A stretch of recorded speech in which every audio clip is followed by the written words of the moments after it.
Hi everybody, how are you doing?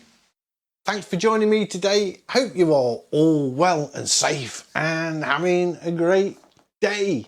I've been painting in Rebelle 4 and I've been using the acrylic brushes.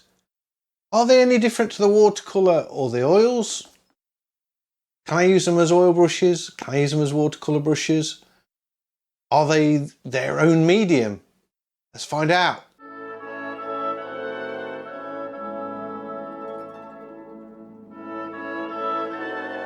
This is the scene I'm going to paint. It's Stace Harbour. It's near a place called Whitby, and it's a beautiful scene, but my photo doesn't do it justice. It's dark and grey, so I am going to have to come up with some nice colours to make this worthwhile. And I'm going to begin with a sketch, so I'm just going to speed forward to the sketching and get straight to the painting.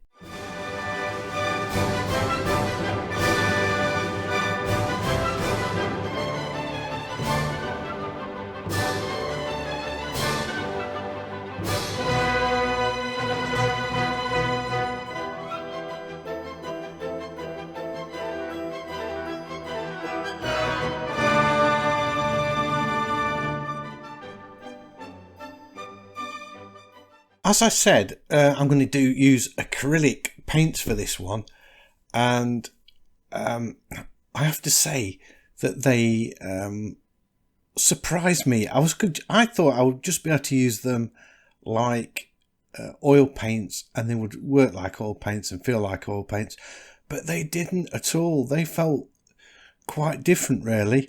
Notice I'm getting that nice pink colour in. I just thought I'd sort of get some colour over all of the painting to start with.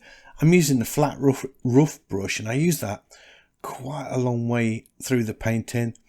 And here I give myself a problem where I decide that I think I'm going to have a really dark sky behind the buildings and paint the buildings in nice and light. In the final painting it didn't work like that. I'm actually putting the audio on this after I've done the painting. You've probably realised that. This was a painting where I just sort of sat down and got into the painting and thought I'll do the audio later. I just want to concentrate on painting today. So anyway, yeah, this decision to make the right hand side of the sky dark gave me a few problems a little bit further down the line, but I've made a statement. I've gone in with this sort of pinky colour for the sky to warm it up, because I felt that the original photo was really drab and cold. It felt really cold, and I didn't want my painting to be cold. I wanted it to be warm and inviting. So I went with this pink colour. You notice on the buildings on the right hand side, got a little bit of detailing, not too much, but just below the window line, the two windows, that sort of area that was in the dark, I just scribbled in just a few lines, because I couldn't really tell on the photo what was in there without zooming in, and I wasn't going to take the time to zoom in, so I just scribbled them in, and I thought I will work out whatever needs to go there a little bit further down the line. I'm still working on one layer. I've not kept this layer separate, and here I thought I need to think about what other colours I'm using with this pink, so I go in with a sort of a greeny colour, blue green, and I thought, yeah, that's working quite nice. I like that. And straight away the brushes, it's amazing. Every time I use a different brush in any paint app, it doesn't have to be Rebelle, it can be anything. It could be Procreate or whatever. It affects how I'm going to paint. Straight away, it sort of starts dictating how I'm going to apply those brush strokes and what kind of painting I'm going to get. I did love the way the colours just blend together with very light pressure.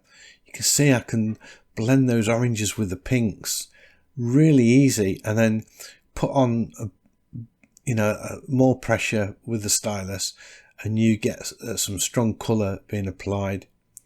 I did like that.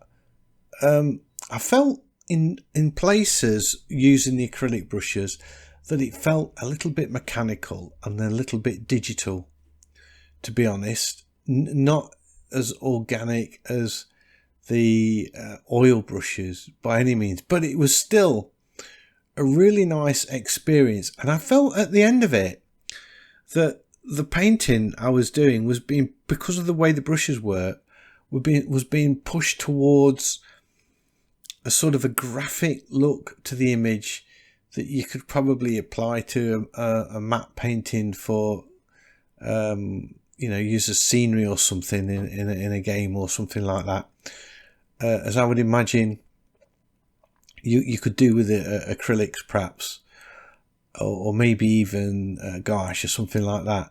So it did lead me down the actual finished painting. I felt has got a real acrylic feel to it rather than an oil. It doesn't feel like an oil painting, or I don't think it looks like an oil painting as well. It's very clever. It's really clever. Very difficult to try and explain what's different about it. I couldn't put my finger on it, but they just feel very different. I was very, very happy with that rough flat brush. It worked well with obviously doing buildings and sort of regular sort of geometric shapes like that. I do mix it up a little bit, but not much. I think the only other brush, I probably used a filbert and a round brush. Oh, and there's a lining brush. I think I used that as well. The liner. And that was it. I sort of start at this point. I start to look at the photo a little bit more. So I'm gonna fast forward it again now, just to get to the initial first layer of colour over the whole of the painting.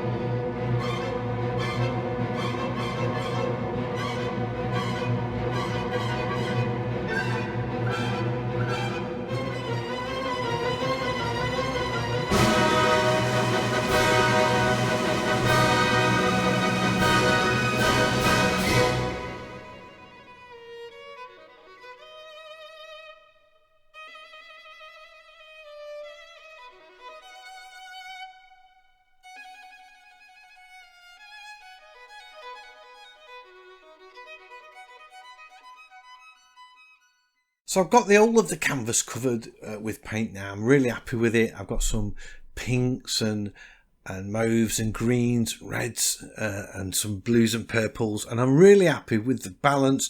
The tonal contrast of nearly all of these colours applied is very similar.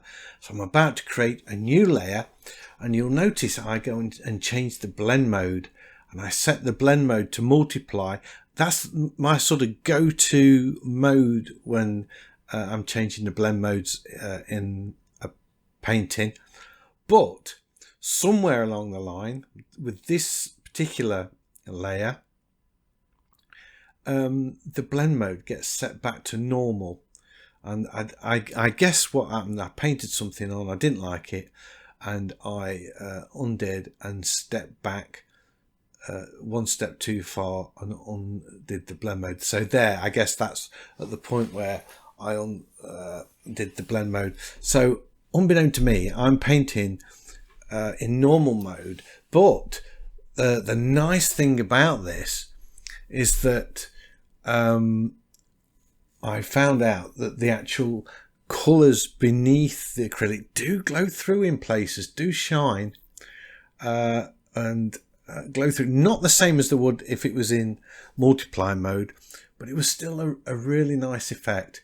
And I'm messing around with brushes as well, trying to find one that I like, but I think I stick with that flat rough brush.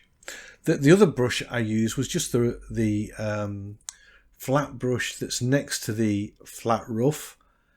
I think it's just called Flat, and that is a really nice brush. You haven't quite got as many sort of bristle marks on that one, which gives you a sharper edge. And you can see I'm sort of gingerly playing around, messing with colours, because at this point I'm still sort of feeling my way with what I think to the acrylic brush compared to the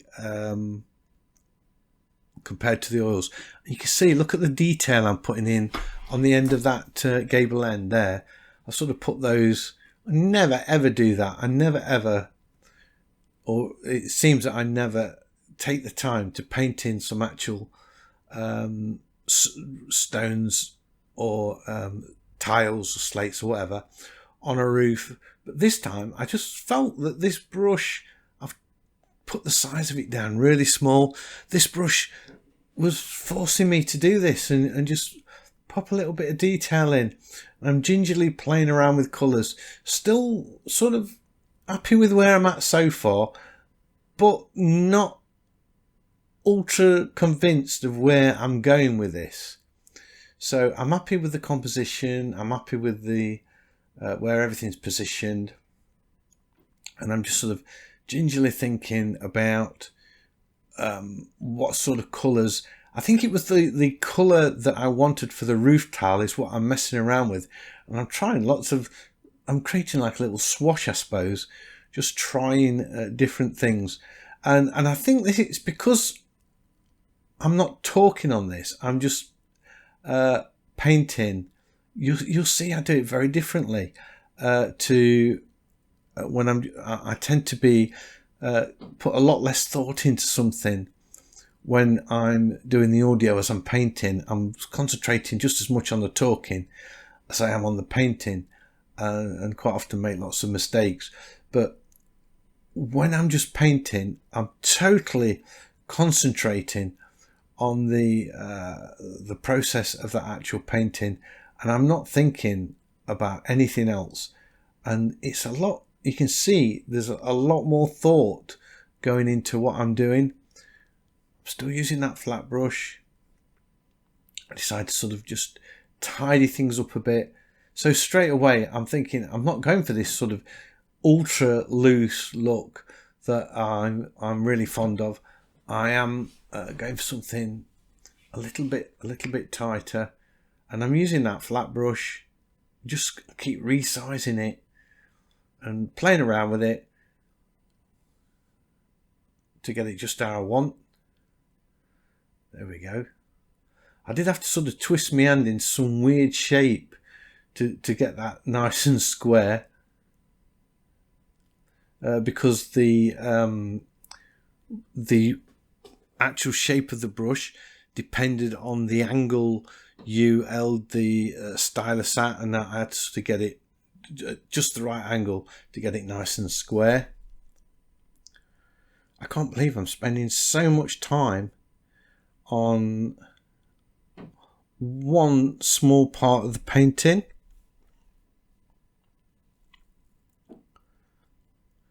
I've spent literally 5 minutes on a chimney and a tiny part of the roof, which, believe me, gets painted over again and again.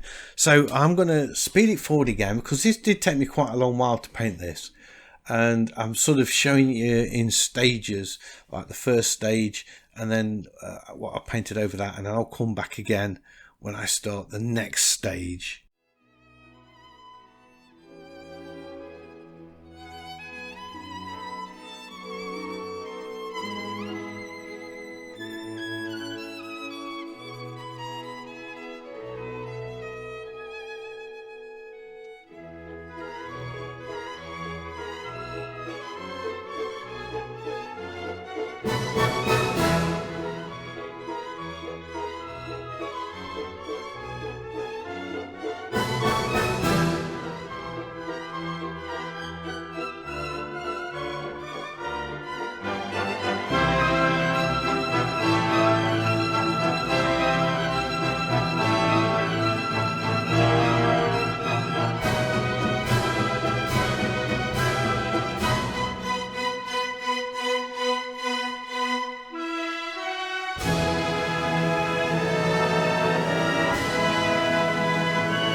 Unfortunately, I forgot to switch record for the next little bit of the painting, but you can see there it looks quite different. But all I did, look, toggling it on and off, I just painted, I created a multiply layer and put on just a shadow wash over some of the painting, and I'll show you that again right now. That's with the layer switched off, so you can see it's a lot lighter, and this is with it on. It's only a couple of minutes painting really, but the dark tones have made a massive difference to the overall look of the painting. You can see now I'm continuing doing the same thing, and I was painting a little bit of detail look into that rock face at the back of the building. I'm using I think it's a round brush, it might be a filbert brush here, just because of the texture of that rock face. Doesn't really want to be quite as square perhaps, and I'm not happy with all of it. So, you know, don't be afraid to undo every couple of free brush strokes if you're not happy with it. And I'm trying to sort of sweep in. Notice when I do horizontal lines, I try and do them really quick, just one quick swipe look. They're not delicate little stabs, it's quite a bold mark. You see the cursor move really fast as I try and get a nice straight line.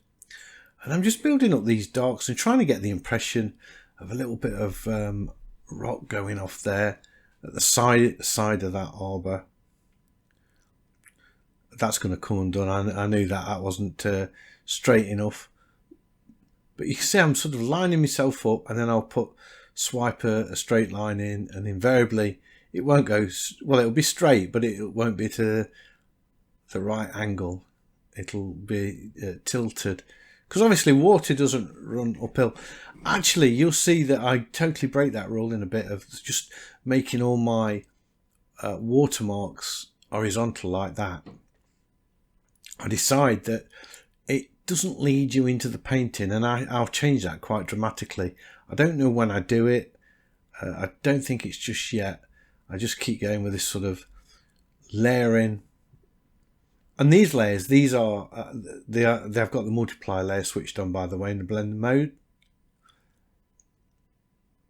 If you don't know how to do that, to the right hand side of the layers, just above the actual layer stack, there's a button that says blending, and it normally says normal.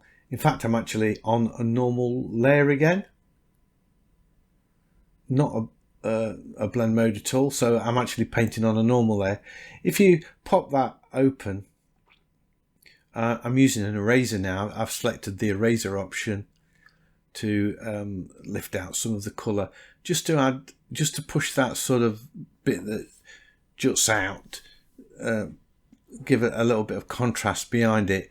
And also notice, I've not mentioned this, although I've used the flat brush a lot, of the little tiny brush icons where you've got like the solid brush, which is just colour being added. I usually go for the third one along, which is sort of blend as you paint, and it picks up the other colour that's on the canvas and mixes that with it.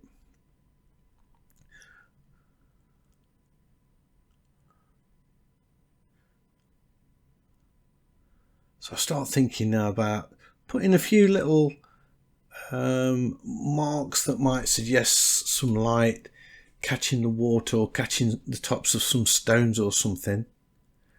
That's what's going through my mind, I think, at this point. Still going with this really sort of flat water thing, which is not really got a lot of dimension to it. To me, it does look rather flat, and it's not something I've really played around with much.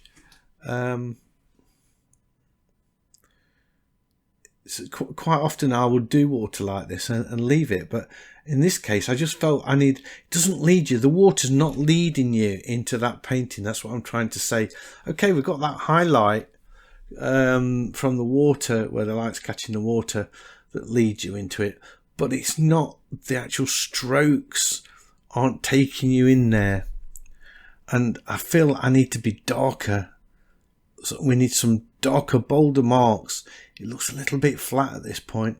And I'm really happy with how it's coming along. I think it's definitely got this sort of acrylic look. I could have used it totally different and made it look quite a bit more graphic in style, or I don't know, maybe even loose still. But for me, there was lots of brushes. There was like a blurry brush and a rake, and something that sort of would be great if you wanted fluffy clouds and things like that. I just didn't want to use any of them.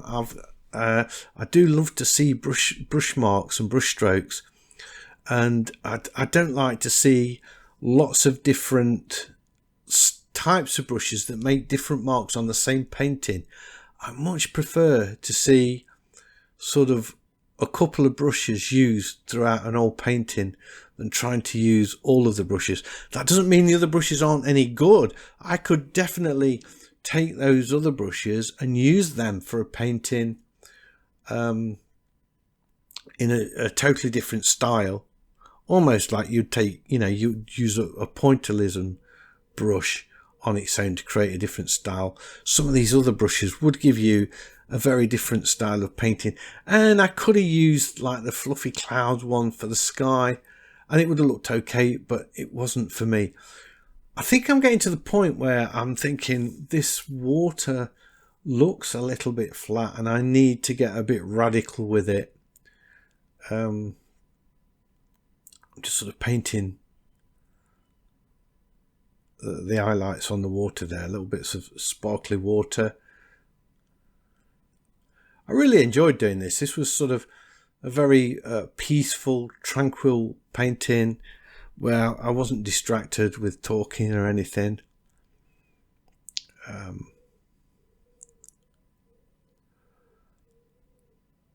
Yeah, it was a nice experience. And now I'm going in with some darks. Look, I'm putting a few more stones in. I think at this point I'm not 100% sure what I'm doing with it. I know it needs something, and I'm not quite at the point where the eureka moment where I think, yes, that's what I need to do. So I'm trying things, and I don't think those marks are going to stay. They look out of place. If you see what I'm saying, they look very contrived and small little marks compared to the rest of the painting that have these much bolder marks put on there. I might be wrong. I totally might be wrong. Anyway, I think I'm just going to fast forward it again for a little while, just while I sort of crack in all these details. When I get to the important bit where I do something different with the water, I'll jump straight back in.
I've jumped back in a bit sooner than I said I was going to, because here I create a new layer. I set the blend mode to multiply, but I wanted to show you this because this is, I do this all the time. I'm using a blue colour, and you can see the colours glowing through underneath. It's just a very translucent colour. And I start painting shadows, and I'm thinking about how the shadow would hit the rooftop from that building, see? And what would it do to the under eaves? How would it come down the side of that building? What about the top of that roof? Look, and just look how it's totally transformed those buildings and just made them pop. And very soon I'm going to be doing the thing with the water. I did leave those stones in. I'm surprised that I left them in. Obviously I was thinking differently as I was narrating than when I was painting. But watch what I do on the water. I think I'm getting to it right now. This is where I get this moment where I think we need like a swell of the water. It's sort of running out of this sort of river estuary, I think you'd call it, into the sea. And I want to try and capture that if I can. I'm very excited to see this, to be honest. Here we go. Look. See, I think, right, that's probably going the wrong way. Maybe let's think about it. No, I'm happy with it. Blend it out a bit. And I start to think about how this water is going to flow. And it just adds an whole new dimension. And that was a pretty big moment for me. I thought, yeah, that's just totally, it's working. It's working. It takes your eye into it. Now I'm getting really, really courageous. Look at that.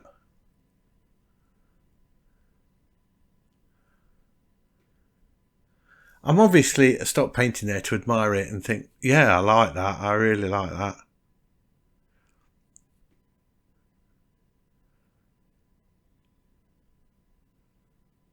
And I love the way I've got sort of dark areas where the detail's just obscured and it doesn't need to be painted in.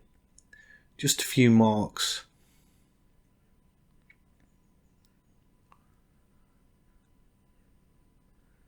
Add a little bit of warmth into the colour.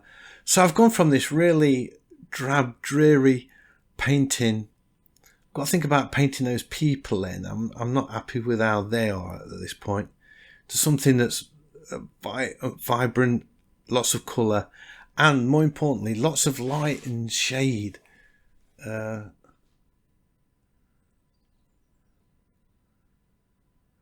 Just put a little building in there just to sort of make that side of that white building pop a little bit.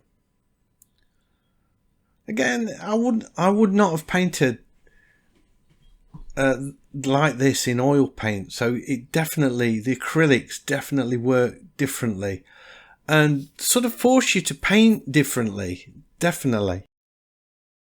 We're nearly there. I think all I need to do really is look at the bit of the jetty that's sticking out with the two people sat on it, and then strengthening up the colour around that a little bit, and maybe adding a few darks, a few darker shadows. So you can see I'm working on them people now, and I don't know why I'm trying to paint people that size. I need to zoom in to see what I can do in, and then you can see, actually you can see the brush strokes and the paper texture. It really is lovely. That is sometimes I wonder how I ever actually get the figures together. When I've finished, I sort of blob them in and then use an eraser to chisel them out again. I'll probably do the same to the guy on the right hand side as well. That one's not too bad. Quite happy with that. I just felt they were a little bit small to start with. and also they needed just sort of strengthening up a bit. That's better, so you can actually see them there. And now obviously the bit of jetty or whatever it's called that's sticking out is too light. It needs beefing up in colour a little bit, and so does the shadows. I want them to be strengthened up. So it's just a matter of adding those few final darks, really. That's it. That's what I'm wanting. And you'll see what I'll do. I'll get those in, and then I'll use the eraser. I think I do it this way. I think I use the eraser rather than white paint. We'll see. But I've put a few horizontal lines in of sort of where the wind's catching the water. It's causing it to ripple a little bit. We're so close to finishing now. It just looks a little bit flat. That bit of area under the buildings on the left hand side looks a little bit flat, and I need to add just a few strokes in that, really, just to add those final touches. So at this point I must be thinking I'm nearly finished, because I get it signed and then I'm going to have a look at it for a little bit once the signature's on. Get that on, and then think, yeah, it's still not quite finished. I'm looking at the actual finished painting at the side of it, and I can see that I do add just a couple of highlights and flicks of dark. Nothing too crazy. There we go.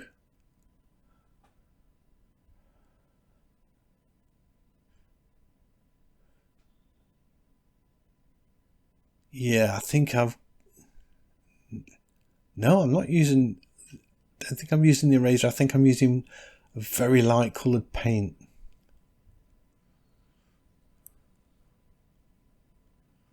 With the liner brush. I'm using the liner brush, by the way, for that. That is so close. Maybe just a few little marks on top of the stones, just where the light would catch those, perhaps. There we go. You see that go in then? A few more. Just those finishing little touches.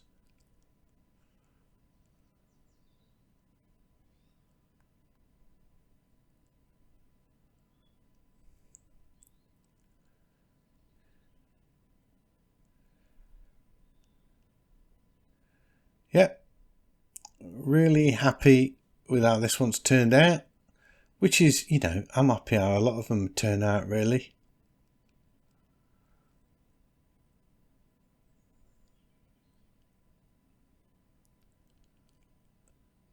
A few more highlights, top of that roof line. I did eventually get there. That building took me a lot of time to get that. I spent more time on that little rectangle of that building than the rest of the painting, really. It really did cause me lots of problems. And it's just a little rectangle. But it was just dominating so much in places that I had to I wanted it so it was there, obviously, but not your eyes not drawn to it, and that was proving to be quite a task for quite a long while. Notice I'm not putting any of the boats and all the clutter in the middle ground or middle distant ground right in at the centre of the painting. I've just left those out. I didn't think we needed it. That was just a distraction. I didn't want to put those in. So there we are. That is it. That is my painting in Stevethescribbler. Not been there for over a year, since before the lockdown. It's nice to visit it just as a memory and paint this in acrylics in Rebelle 4. Really cool brushes again. I just love working with this app. It's fantastic. So hope you've enjoyed the video. If you have, please consider giving me a thumbs up. It helps out a lot and all of that. And if you're new to the channel, please consider subscribing. I've got tons of videos like this and I would love to be sharing them all with you. So hopefully I'll see you all in the next one. Oh, don't forget everybody, stay safe, stay sane and keep painting. Bye.